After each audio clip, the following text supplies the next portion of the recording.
I was lucky to have a really close family. Growing up in Scranton, Pennsylvania, my dad taught us, when you get knocked down, just get up. You got to get up. So when coal shut down in Scranton, we moved back to Delaware, where my dad had been raised.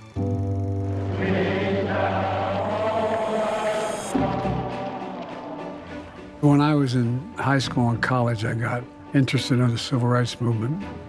A lot of young African Americans being arrested in my city at the time, and they couldn't afford counsel.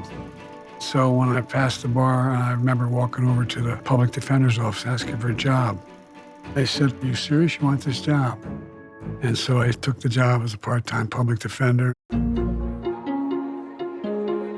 Delaware Democrats couldn't get anybody else to run for the Senate, so they asked me to. I said, "I'm not even old enough." I was 29 years old. It doesn't say you have to be 30 to be elected. It just says you have to be 30 to be sworn in.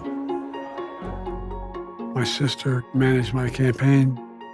Not a single major office is held by a Democrat in the entire state.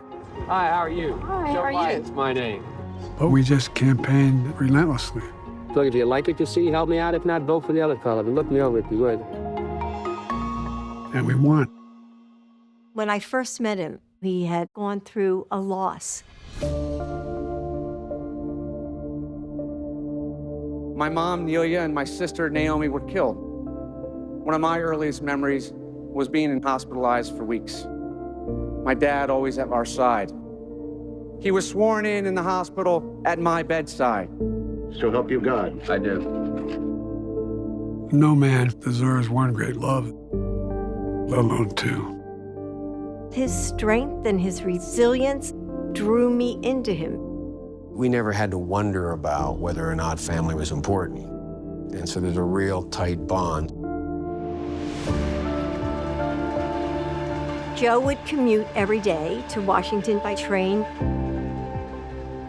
Roughly 200 miles a day, every single day, just to be home with my kids.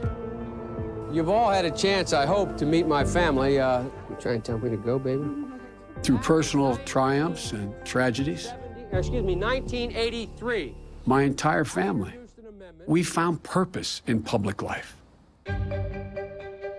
Joe Biden was one of the most impassioned orators in the Senate. Damn it, we have favorites in South Africa. The favorites in South Africa are the people who are being repressed by that ugly white regime. He would go to the floor of the Senate and just let loose.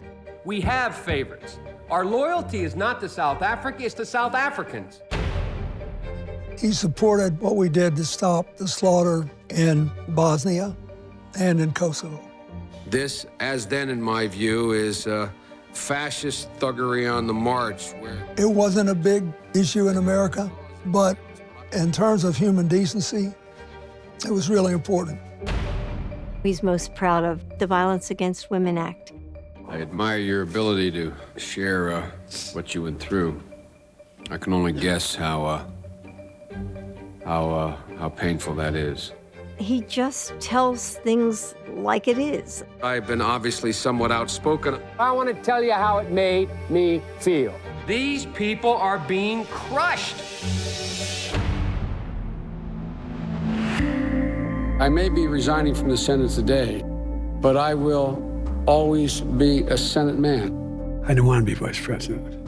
Barack asked me, and I told him no, I didn't want to do it. But he said, well, go home and talk it over with your family. My mother said, let me get this straight. First black man has a chance to be president of the United States, says he needs you, and you said no. To Joe Biden, you were the first decision I made as a nominee, and it was the best.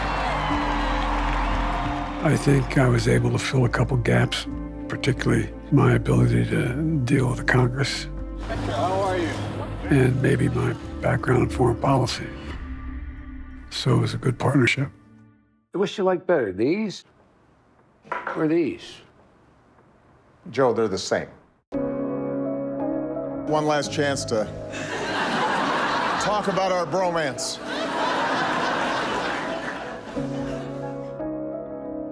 This is an extraordinary man with an extraordinary career in public service.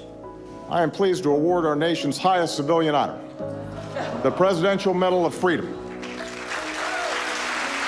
with distinction to my brother, Joseph Robinette Biden, Jr. After Joe was vice president, we thought our public service was finished. When we lost my son, Bo, I didn't want any part of running for anything. But and those folks came out of the woods at Charlottesville. I knew what Bo wanted me to do.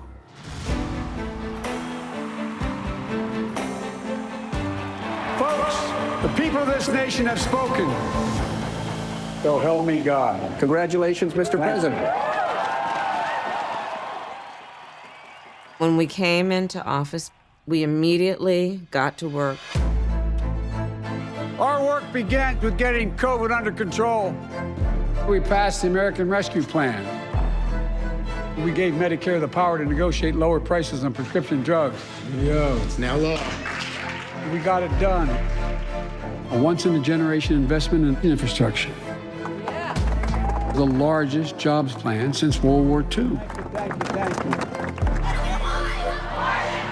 Leading the fight to protect women's reproductive health. I signed the most significant gun safety law in nearly 30 years. It saved a lot of lives. The country's biggest investment in climate ever. We've already cut the federal deficit, reduced the burden of student debt. More jobs.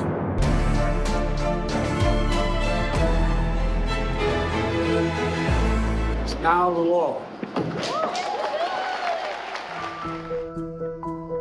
How do you balance keeping the commitments you made in the campaign and dealing with the incoming fire? There's always something that happens that nobody asks you about in the election. The Russian military has begun a brutal assault on the people of Ukraine. President Biden's taken aggressive steps to help Ukraine survive Russia's assault. I'm very proud of rebuilding Europe and NATO. The United States and I, as president, champion a vision for our world grounded in the values of democracy.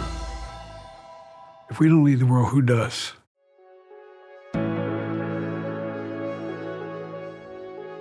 I'm so proud to be vice president to President Joe Biden.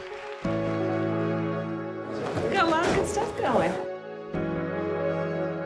He's been making some of the most difficult decisions of any human being on earth. Hey guys, good to see you.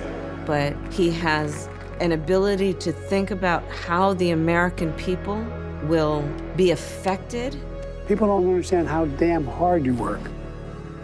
Hey man, how are you? He is one of my most favorite people. I think we got a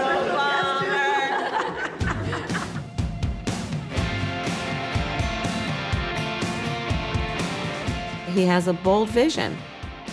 Not only a vision, but a vision realized.